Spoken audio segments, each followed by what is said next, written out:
আচ্ছা, আগের ভিডিওতে আমরা যে কাজ করছিলাম, আমরা একটা মোটামুটি অবজেক্ট ক্রিয়েট করা এবং হচ্ছে অবজেক্টের ভিতরে মেথড ইউজ করা, ঠিক আছে? এটা আমরা অ্যাকচুয়ালি মেথড ইউজ করছিলাম, যে এটা অবজেক্টের ভিতরে যে ফাংশন চালাইছিলাম সেটাকে আমরা বলছিলাম মেথড।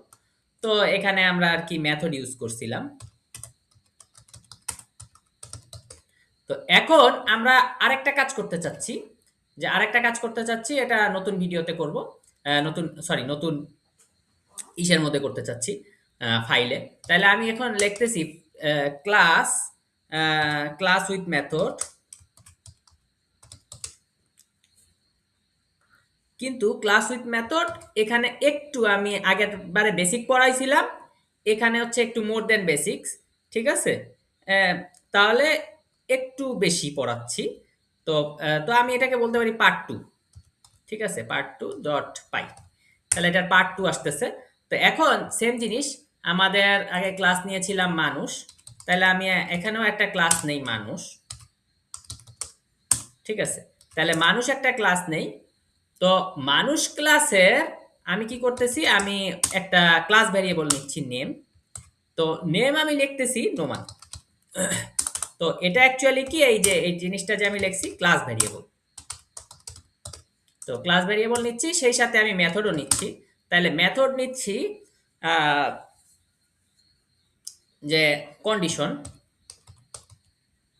বা অবস্থা, কন্ডিশন না লিখে লিখি অবস্থা, ঠিক আছে? তো আমি একটা প্যারামিটার দিই সেলফ। তা আমি এখন এখানে একটা প্রিন্ট করি যে নোমান ভাই হচ্ছে বিজি মানুষ, ঠিক আছে? তো এখানে আমি জাস্ট লিখলাম নেম। তো নেম অ্যাকচুয়ালি এখানে এসে গেছে self dot name. Actually self dot name এখানে লিখবো না, আমরা শুধু নেম লিখলেই কাজ করার কথা ছিল, কিন্তু এখানে সেলফ ডট নেম লিখতে হবে কেন? সবার জন্য এই যে ক্লাস ভ্যারিয়েবল হচ্ছে নেম, তাহলে সেলফ ডট নেম যার যার তার তার নেম, দেখি এটা আসে কিনা, ঠিক আছে? যে আমি যদি এখন লিখি যে m1 ইকুয়াল টু বড় হাতের মানুষ, তাহলে ফাংশন দিলে আমার ক্লাস দিলেও আমার প্যারেন্থেসিস দিতে হবে, ফাংশন দিলেও প্যারেন্থেসিস দিতে হবে।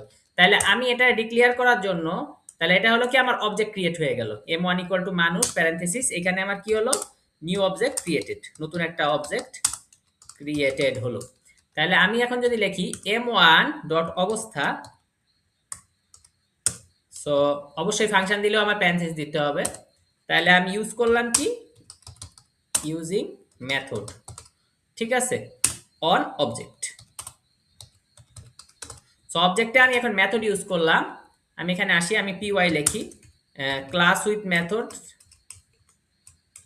কই গেল পার্ট টু। তাইলে আমার এখানে আসছে নোমান। তার মানে কি এখানে, তার মানে আমার এখানে যদি আমি ক্লাস ভ্যারিয়েবল পাস করতে চাই, ঠিক আছে, ক্লাস ভ্যারিয়েবল যদি আমি ফাংশনে পাস করতে চাই মেথডের ভিতরে, তাহলে আমাকে সেলফ কথাটা অবশ্যই যুক্ত করতে হবে, ঠিক আছে? তাহলে এখানে আমি লিখে দেই class variable use using must use self, ঠিক আছে, মাস্ট সেলফ, ওকে। ইউজিং রিকোয়ারমেন্ট হচ্ছে self parameter, QR requirement self parameter. তাহলে তাহলে কি হচ্ছে, সেলফ প্যারামিটার অবশ্যই লাগবে যদি আমরা ক্লাস ভ্যারিয়েবল ইউজ করি, ঠিক আছে? তাহলে class variable using on method requirement হচ্ছে কি, সেলফ প্যারামিটার। তাইলে ক্লাস ভ্যারিয়েবলটা আমরা মেথডে ব্যবহার করতে চাইলে আমাদের রিকোয়ারমেন্ট হচ্ছে সেলফ প্যারামিটার, ঠিক আছে? এখানে সেলফ ইউজ করছি, তাহলে আমাদের এভাবে সেলফ প্যারামিটার।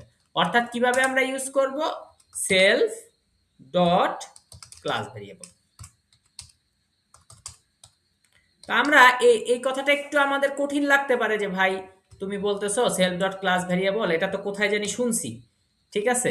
তাহলে আমি দেখাচ্ছি ভাই এটা তুমি কোথায় শুনেছো, ঠিক আছে? সেলফ ডট ক্লাস ভ্যারিয়েবল এই জিনিসটা আমরা যদি প্রথম দিকের ভিডিওতে যাই, যে ক্লাস ওপি, এখানে এই যে আমরা লিখছিলাম object dot class variable. Object মানে কি, যার যার তার তার অবজেক্ট, আর এখানে এই অবজেক্টগুলোকে আমরা সেলফ দিয়ে প্রকাশ করছি, ঠিক আছে? তো এখানে আমরা এই জন্য লিখছি সেলফ ডট ক্লাস ভ্যারিয়েবল, মানে সেলফ মানে তো এই অবজেক্ট, ঠিক আছে? অবজেক্টটা ক্লাস মানেই আসলে অবজেক্ট। তাহলে সেলফ ডট ক্লাস ভ্যারিয়েবল, এই যে m1 এর অবস্থা অবস্থা হচ্ছে এখানে নোমান ভাই ইজ বিজি মানুষ। তাহলে সেলফ ডট নেম ভাই ইজ বিজি মানুষ। তো আমি ফার্স্টে এটা দিয়ে দিলাম, এটাকে সেভ করলাম এবং এটাকে আমি যখন রান করি, এই যে এবার সুন্দর মতো আসছে। সেলফ ডট নেম মানে নোমান ভাই ইজ বিজি মানুষ, নোমান ভাই ইজ বিজি মানুষ। এখন আমার কথা হলো এই জায়গায় কি আমি একটু এডিটের কাজ করতে পারি না? আমি যদি একটা M2 নেই, ঠিক আছে? M2 নেই, সেখানে আমি যদি লিখি মানুষ, M2 দরকার নেই, আমি এখানে একটু এডিটের কাজ করব। এখানে একটু কিসের কাজ করব? এডিটের কাজ করব। তাহলে M1 আছে, জাস্ট আমি M1 ডট নেম, এই নোমানের জায়গায় আমি জাস্ট আমার নামটা দিয়ে দিই। এখন কি হলো? Class variable has been edited. ঠিক আছে? Class variable edited. তাহলে এডিট হয়ে গেল। ঠিক আছে? এখন আমি যদি এটাকে রান করি, জাস্ট দেই, এই যে আমি এটাকে রান করলাম, এই দেখেন আগেরবার আসছে নোমান ভাই ইজ বিজি মানুষ, এবার আসছে জাবের ভাই ইজ বিজি মানুষ। তার মানে কি একই জিনিস, আমার কিন্তু এটা চেঞ্জ হয়ে গেল। এটা আগের বারের বার আর এবারের বারে হচ্ছে জাবের ভাই ইজ বিজি মানুষ। পুরো চেঞ্জ, পুরো কথাই কি হয়ে গেল? চেঞ্জ হয়ে গেল। তার মানে আমরা যদি এই জিনিসটা আমি আগেও পড়াইছি, আগের ক্লাসগুলোতেও বলছি, যে আগের ভিডিওতে, যে ভাই আমাদের যদি এই যে এখানে যে ক্লাস ভেরিয়েবলটা আছে সেটা যদি আগের থেকে থাকে তাহলে এডিট হবে, এই জন্য এটা এডিট হয়েছে। আর আগের থেকে যদি না থাকে তাহলে নতুন একটা ক্রিয়েট হবে। ওকে ভাই, পরের ভিডিওতে দেখা হচ্ছে।